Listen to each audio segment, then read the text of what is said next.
हरिहन्ताणम् नमो सिद्धाणं नमो आयर्याणं नमो वज्झायाणं नमो लोये सवसाहुणम्।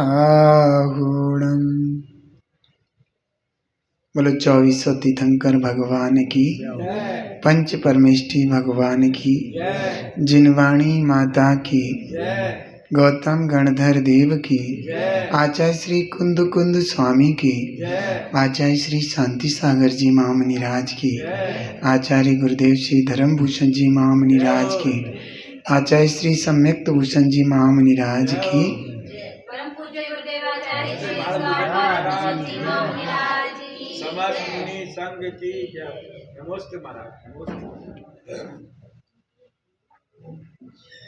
भव्यात्मन आप सभी आचार्य श्री पूज्यपाद स्वामी द्वारा रचित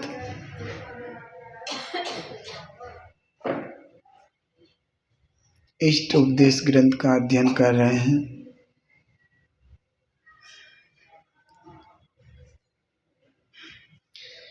इष्ट उपदेश ग्रंथ हितकारक ग्रंथ ऐसा भी कह सकते हैं, परम हितकारक भी कह सकते हैं। मेरा हित स्वरूप आत्म स्वरूप का उपदेश देने वाला ग्रंथ ऐसा भी कहा जा सकता है। आज 43 नंबर की श्लोक है यहाँ पर, और इसके माध्यम से आचार्य भगवान कहना चाह रहे हैं कि यो यत्र निवसन्नास्ते सा तत् कुरुते रतिम्, यो यत्र रमते तस्मा दन्यत्र सा न गच्छति। आचार्य भगवान कह रहे हैं कि जो जहाँ पर रहता है वह वहाँ प्रीति करता है, जो जहाँ पर रहता है वह वहाँ पर प्रीति करता है, और जो जहाँ रम जाता है वह उस स्थान से अन्य जगह नहीं जाना चाहता। कहते हैं कि एक वैसे ही बोलचाल की भाषा में बोल देते हैं, को काऊ में मगन, को काऊ में मगन, जाकी जाई में लगन, वो बाई में मगन। ये मध्य प्रदेश की भाषा में है। कोई किसी वस्तु में मगन है, कोई किसी वस्तु में मगन है। जिस व्यक्ति की जिस वस्तु में लगन है वह उसी वस्तु में मगन है।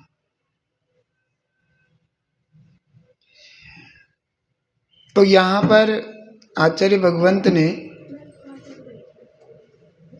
जो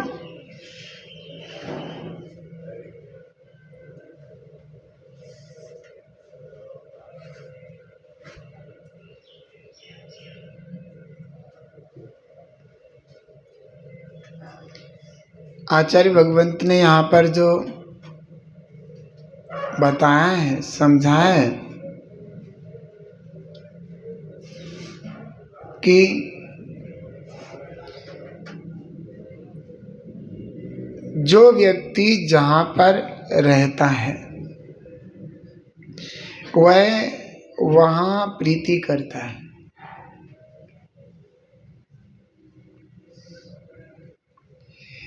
जो व्यक्ति जहाँ पर रहता है वो वहाँ पर प्रीति करता है।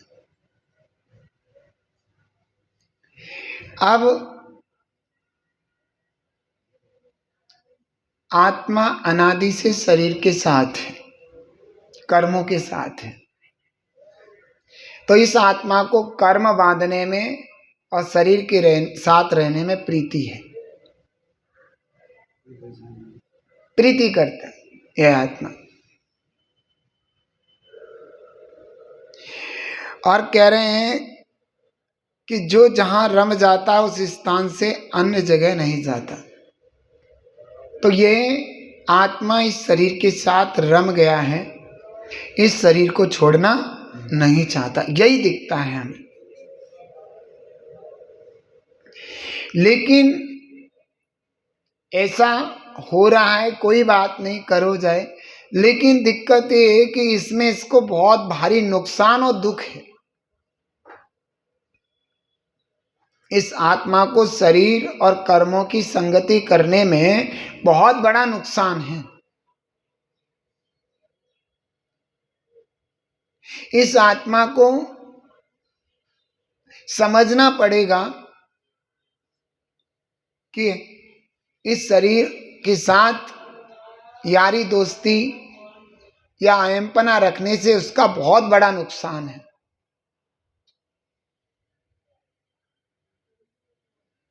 शरीर संबंधी दुख पीड़ा, यह आत्मा अपनी दुख पीड़ा समझता है और दुखी होकर के आत्मरौद्र ध्यान करता है और अनेकों कर्मों का संचय करके दुर्गति का पात्र बनता है। अब इस आत्मा की शरीर के साथ रहने की जो आदत पड़ गई है, उस आदत को छुटाने के लिए आचार्य पूज्यपाद स्वामी ने इष्ट उपदेश ग्रंथ की रचना की है।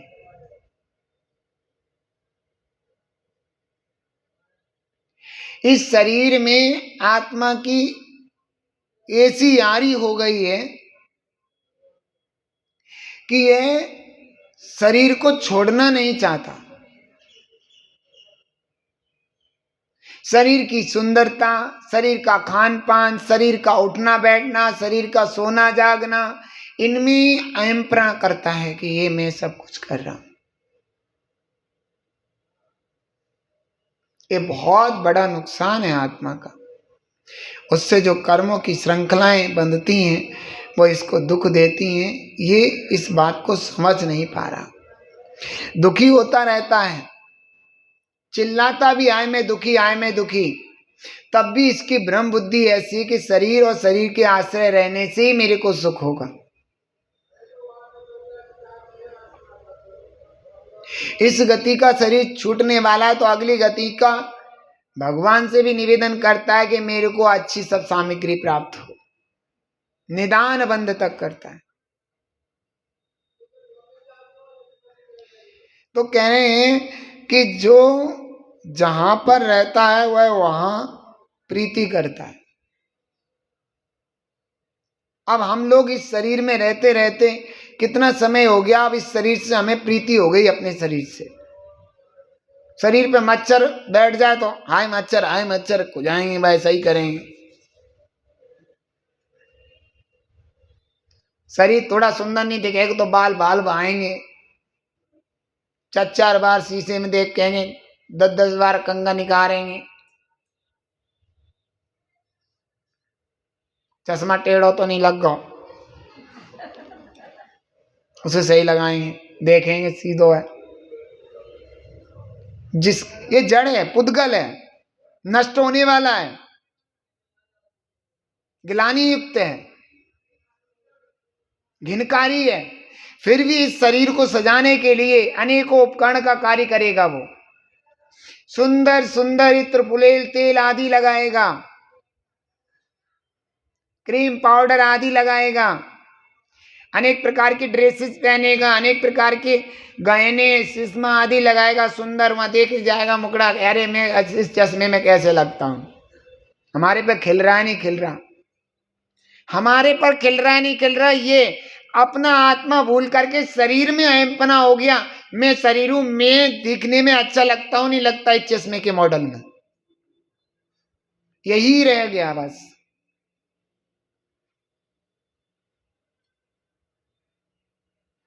तो कह रहे हैं जो जहां पर रहता है वह वहां प्रीति करता है। यही आत्मा इस शरीर में रहते रहते शरीर से प्रीति करने लग गया है, शरीर की हर चीज को, हर अदा को देखता है।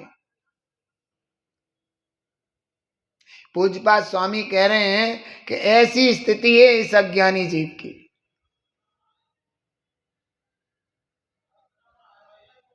और जो जहां पर रम जाता है उस स्थान से अन्य जगह जाना नहीं चाहता।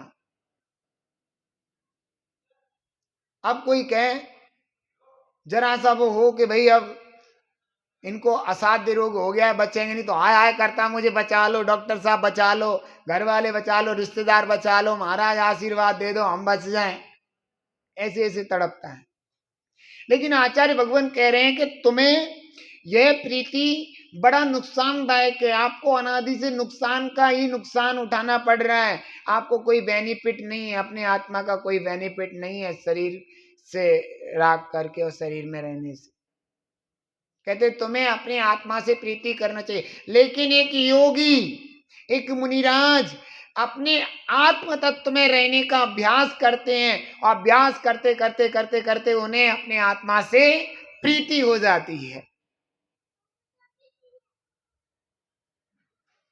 उन महायोगी मुनीश्वर को अपने आत्मा से प्रीति हो जाती है और वो उसमें रम जाते हैं। आत्मा से बाहर आने का मन नहीं करता है। आत्मा का अनंत गुणों से श्रृंगार करना चाहते हैं। वे अपनी आत्मा को स्वभाव से सजाना चाहते हैं, उत्तम समाधि धर्मों से उसको सुंदर बनाना चाहते हैं। अब देख लो कितना अंतर है। उनको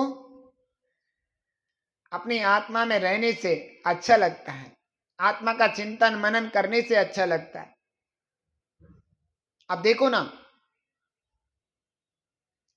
एक मुनिराज कुष्ठ रोगी हो जाते हैं और निरंतर अपने आत्मा का धर्म ध्यान चिंतन मनन स्वभाव का अभ्यास करने में तल्लीन रहते हैं।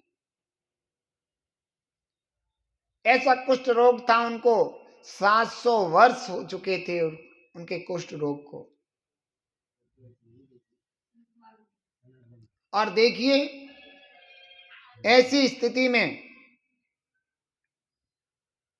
भी जो है अपने में संलग्न रहते थे, तो कोई सौदर्म इंद्र अपनी सभा में कहने लगे कि देखो धन्य है तपस्वी दिगंबर मुनिराज, जो शरीर में पीड़ा दुख तकलीफ और शरीर असुंदर होने पर भी वे उसकी चिंता नहीं करते, अपने आत्मा के ही चिंतन में मगन रहते। तो कोई उनकी परीक्षा करने के लिए देव आया भेष बदल करके कि कोई मेरे से अपने रोग ठीक करा ले, मैं कर लेता हूँ, मेरे पास ऐसी औषधि है।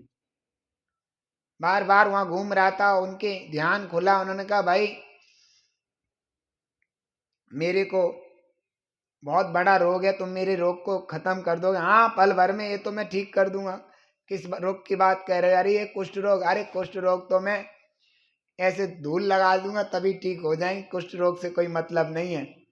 मेरे को अपनी आत्मा पे जो धूल लगी है कर्मों की वो नष्ट करनी है, अगर इसकी दवा तुम्हारे पे हो तो दे दो, मेरे को चाहिए।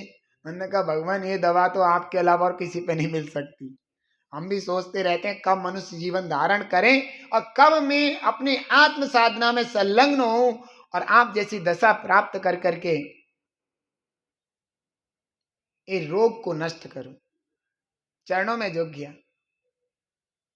ऐसी धारा ऐसी चिंतन चलता है दिगंबर मुनिराजों का। तो यहां पर यही कहना चाहते हैं आचार्य भगवान पूज्यपाद स्वामी, वे कह रहे हैं कि तुम्हें अपने आत्मा का अभ्यास करना चाहिए, आत्मचिंतन में मगन रहने का ही अभ्यास करना चाहिए, आत्मचिंतन से ही प्रीति करना चाहिए, जिससे तुम्हें तुम्हारा लाभ हो, भव भव के बंधन टूट जाएं, संसार के सारे दुख मिट जाएं, ना रहे बांस न बजे बांसुरी। जब कर्म ही नहीं रहेंगे तो कर्म के उदय से मिलने वाला शरीर नहीं रहेगा, और जब शरीर नहीं रहेगा तो हमें कोई संसार के पदों में आना नहीं पड़ेगा। बेटी का पद, बुआ का पद, मौसी का पद, नाना का पद, नानी का पद, काका का, काकी का, ताई का, चाची का, मामी का, पता नहीं कितने पद हैं। ये पद मुझे धारण नहीं करने पड़ेंगे क्योंकि इनके माध्यम से बड़ा जीव को दुख उठाना पड़ता है।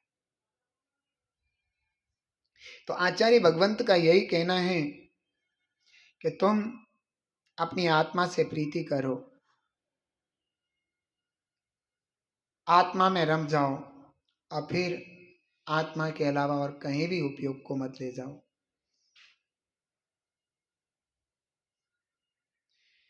मैं चेतन हूँ ज्ञान स्वभावी, निज स्वभाव में आऊंगा। निज स्वभाव के बल से मैं प्रभु परम सिद्ध पा जाऊंगा।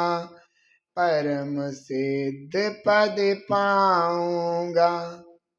मैं अनादि से भटका चेतन, जड़ द्रव्यों से भीख लगी। तूने जो बतलाया भगवन, निज स्वरूप की सीख मिली। अपने स्वरूप की ओर लगन लगे, अपने स्वरूप का चिंतन मगन मनन हो, अपने स्वरूप में ही संलग्न हो। यही भावना पूज्यपाद स्वामी की है। ऐसी भावना के अभिप्राय से इन्होंने इस श्लोक लिखा अपने लिए, हमारे सबके लिए। हम इस श्लोक के भाव को ठीक समझ करके अपने जीवन को उत्कृष्ट बनाए, इसी भावना के साथ होगा। हे जिनवाणी भारती तोय जपू दिन रैन, जो तेरी शरणा गए सो पावे सुख चैन। या वाणी के ज्ञान ते सूझे लोकालोक, सो वाणी मस्तक नमो सदा देती हूँ। दो बोलो दास वाणी जिनवाणी माता की नौ बार नमो।